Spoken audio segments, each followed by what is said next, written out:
உற்சாகமான வணக்கம் எல்லோருக்கும். இன்று உட்கட்டாசனத்தின் செய்முறை பயன்கள் பற்றி பார்க்க இருக்கிறோம்.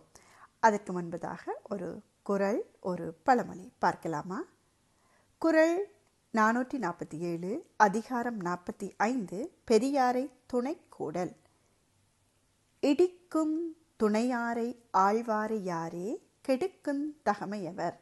இடிக்கும் துணையாரை ஆழ்வாரை யாரே, கெடுக்கும் தகமையவர்.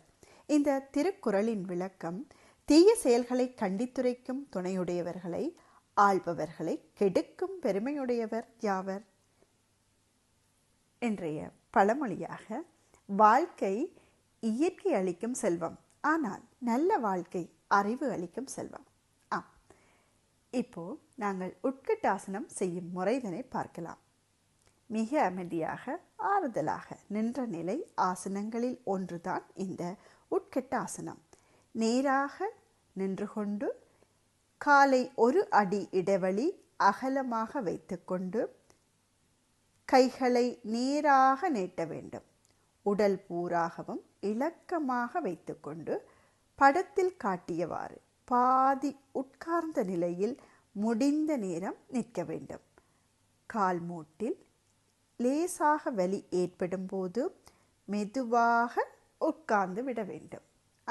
இதுதான் உட்கட்டாசனம் செய்யும் முறை. இந்த ஆசனம் செய்வதனால் கிடைக்கும் பயன்கள் பற்றி அறிவோமா? ஆசனங்கள் செய்வதற்கு முன்னால் உட்கட்டாசனத்தை முதலில் செய்வதால் உடலில் உள்ள நாடி நரம்புகளுக்கு இலக்கம் கொடுக்கும். அடிவயிறு, தொடைப்பகுதி, பிருஷ்டபாகம் இலக்கமடையும். பிற ஆசனங்கள் செய்ய உடல் இலகுவாக அமையும். கால் மூட்டு வீக்கம், மூட்டில் நீர்த்தேங்கல், வலி, உளைச்சல், வாதம் இவைகள் அனைத்தும் நீங்கும். இவ்வாசனத்தை ஒரு முறை செய்வதால் 5 நிமிடம் நடந்த பயன் கிடைக்கிறது.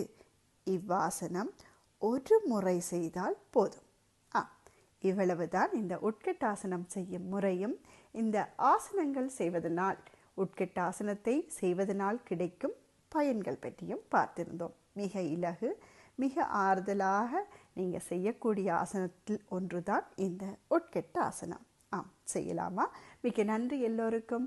மீண்டும் இன்னும் ஒரு ஆசனம் செய்யும் முறையும் அதனுடைய பயன்கள் பற்றியும் இணைத்துக் கொள்கிறேன். மிக நன்றி. நல்ல பொழுதுகளாக அமைய வாழ்த்துக்கள் கூறி விடைபெறும் நான் தர்ஜினி சண்முகநாதன்.